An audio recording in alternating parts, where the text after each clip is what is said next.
We are here with a team from Concrete Cowboy, director Ricky Staub, producer and star Idris Elba, star Caleb McLaughlin, and Mil Prattis, also in the film, from the Fletcher Street stables. Welcome to all of you. Thanks so much for doing this.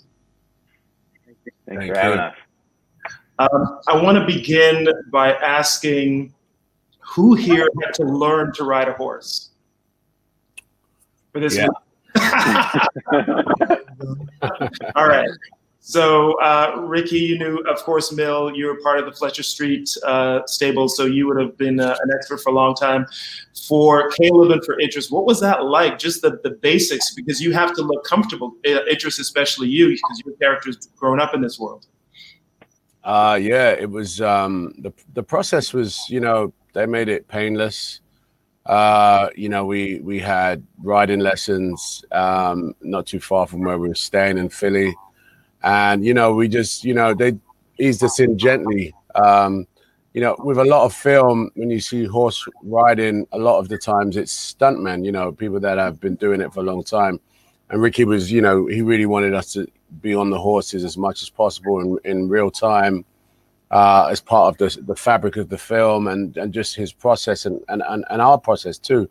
So, once you understood how much you were going to be riding and acting and being on camera at the same time, we sort of just really, practice for that.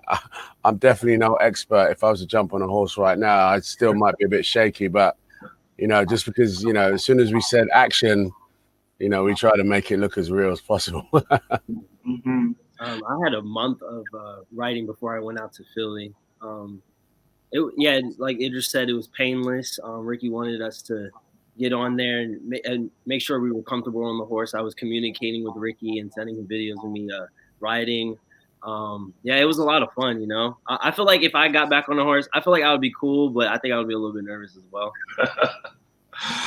All right, so I want to hear just about how this story came to the screen. It's a pretty incredible culture of horse trainers and riders that exist in Philadelphia and some other big cities in the States as well, New York and LA.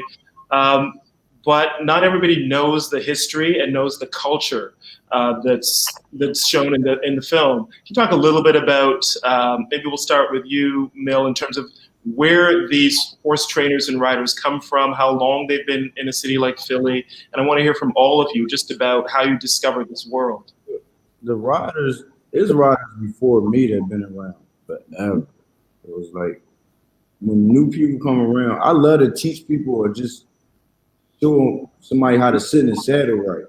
Like you just know, and they both know. Sit up a little bit. I don't know what they taught you. They might taught you a little bit, but you need to sit in the saddle a little bit better. Mm-hmm. They got the concept real quick. Mm-hmm.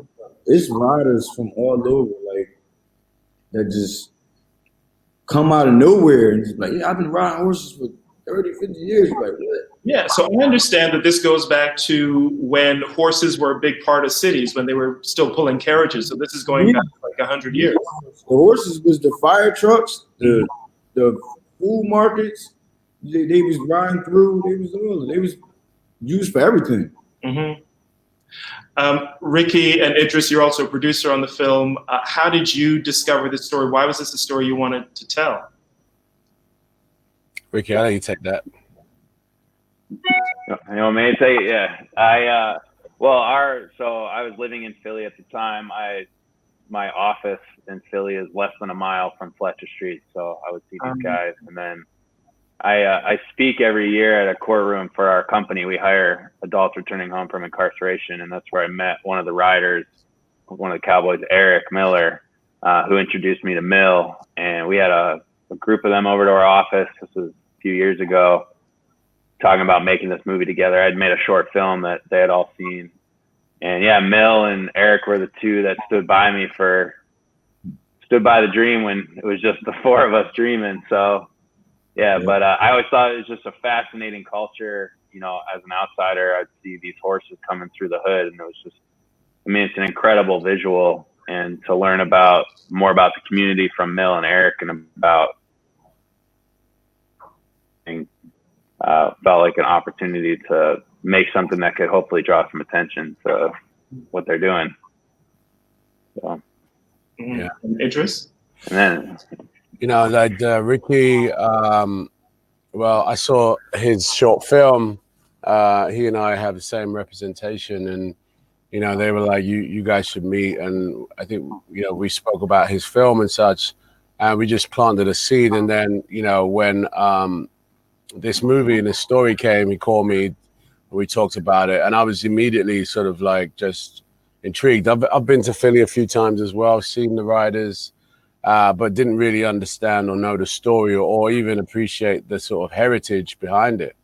And so when Ricky told me how he wanted to tell this story, I was immediately in. And as a producer, Ricky trusted my team, Green Door, to sort of help him, pull out some of the story and nurture some of the beats and some of the characters. And it was super collaborative. He really did let us sort of jump into his vision and just flesh some stuff out and just look at ways of amplifying the story. And I sort of without a doubt I was so proud to sort of work with Ricky and Dan, their team, because they had stuck to this for a long time. This was not one of these things that were green lit and shooting. They were there for 2 years, if not more, and obviously have a connection to Philly. So, to allow us to come in, and help nurture that was like a privilege. And I think the film's incredible. It does exactly what we all imagine it could do from a storytelling point of view. Yeah. The stables and that whole world are the setting for the film, but there's a very powerful family story, father-son story at the heart of it. And I imagine that that's really what is going to hit people emotionally as well. It certainly did me. And I love that we were able to discover the world of the stables through your character, Caleb, through Cole, but also just discover what it's like to have your father back in your life after years of him not being in your life. I wonder if you could all talk a little bit about how that part of the story, that father-son conflict and getting to know each other, was developed, because it's very strong in the film. I'm trying to figure out how much I can say right now, but I feel that this story was totally different from my life, and coming onto the set, talking with Ricky and just about my character, it was just understanding his relationship and his emotions behind the relationship with his dad. And I think when you get there, when you watch the film, there's this very powerful moment in the scene. It's a pivotal moment in the storyline that Harp and Cole has. It's a truly powerful and intense moment, and I think people will really love that moment in the scene. I mean, in the movie, not the scene. In the movie. I mean, the story of Philly was definitely a draw, but the central storyline between father and son, which was already on the page and very well told, was really appealing to me as an actor. I'm a father, I mean? I lost my dad probably 5 years ago, and I could really resonate with that whole story. I think it was also a very, it was a very innovative way to come into this story, to bring the eyes of Cole and his perspective of Philly and the stables, but then who his dad is. And as that telling that story just literally spins the audience 360 for them to sort of see the world, you know what I mean? Because you get your guy from Oakland or wherever, and your dad's from the stables, and there's so much air between them, so many years, and this is where they come together. It was really, really touching to read, and I think Ricky allowed us to just throw our hearts into it. One thing we can say is that, and this is not a spoiler, I don't think, when Cole first goes into Harp's house, there's a surprise there. There's a horse inside the house, which I love. But then I thought, is that real? Does that happen? Do people actually keep horses in their homes? Mm-hmm. Yeah. I'll let you take that, Mel. I done have horses come in the house following behind me.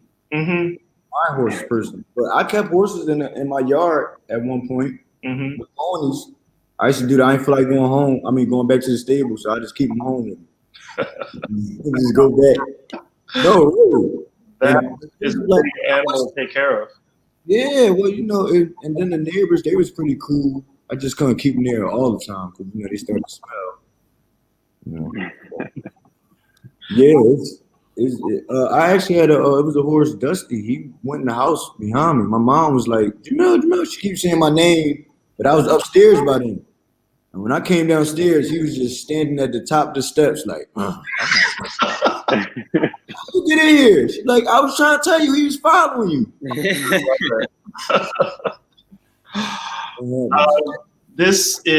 I found it just very powerfully moving story. I'm a father myself. I also lost my own dad just 2 years ago.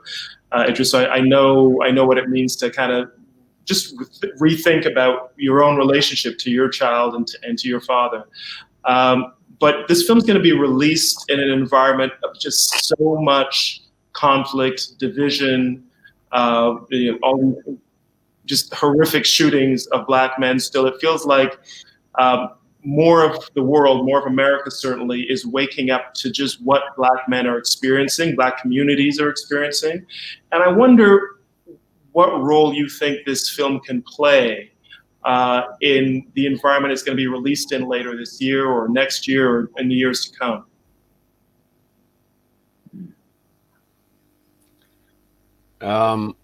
So look, you know, the art of storytelling is like one of the oldest forms of communicating. And when you take a story like this, which was made in a different environment in terms of it wasn't this climate, this current climate.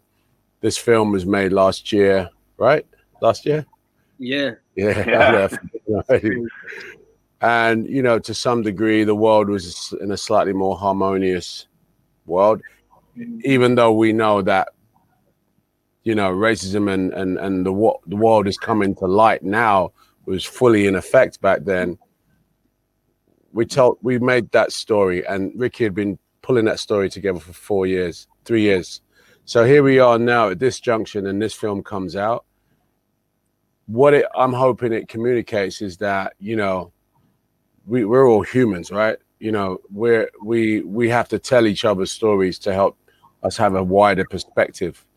You know, everyone is going to watch this film differently. People are going to think about gentrification in communities. People are going to think about father sons.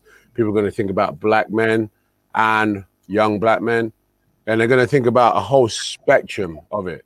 But this story isn't designed to highlight any of that apart from what it's really about, which is, you know, the human spirit. It's about the human spirits. It's in a community. It's specific to Philly, but essentially everyone might sit and watch this movie and take away a little bit of that spirit, which it was A, made with, and B, you know, comes from. We're talking about, you know, Philadelphia that has a high rate of crime, and when you really check the history about the rate of crime and how the stables have helped young men, young kids, Black kids, how just having that little community bubble deviated some young men, kids, away from trouble. You know what I'm saying?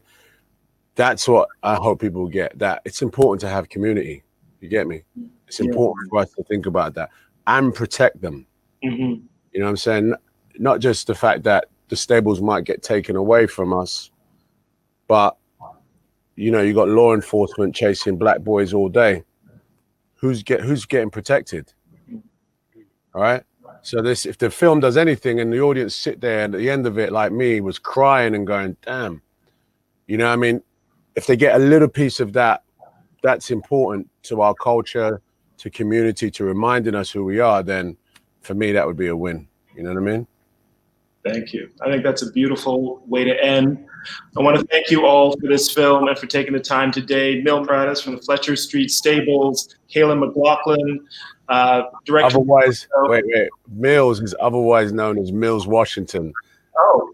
I just got to put that out there because Mills has never acted before and killed it. All right. We want to come on, baby. And producer and star Idris Elba. Thank you all so much. Thank you. Thank you.